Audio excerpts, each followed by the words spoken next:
ton chien a fait des dégâts, c'est qu'il y a sûrement une raison. Par exemple, est-ce qu'il est trop souvent seul? Est-ce qu'il s'ennuie? Est-ce qu'il est stressé parce que son maître s'en va? Dans ce genre de situation, le mieux c'est de te demander si ton chien se sent bien.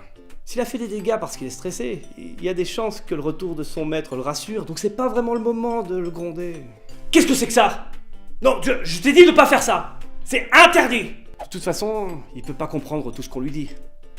Mais par contre, il va comprendre qu'on est en colère.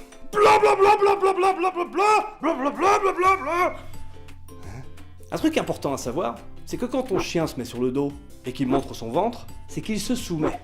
Quand deux chiens se bagarrent, si l'un des deux se met sur le dos pour se soumettre, l'autre s'arrête. C'est quelque chose de normal pour eux. Donc si ton chien fait une bêtise, que tu le grondes et qu'il se soumet, c'est le moment d'arrêter. Parce que si tu continues alors qu'il se soumet, il va pas comprendre ce que tu fais et il va avoir très peur. Mais je comprends pas. C'est pour t'arrêter, moi.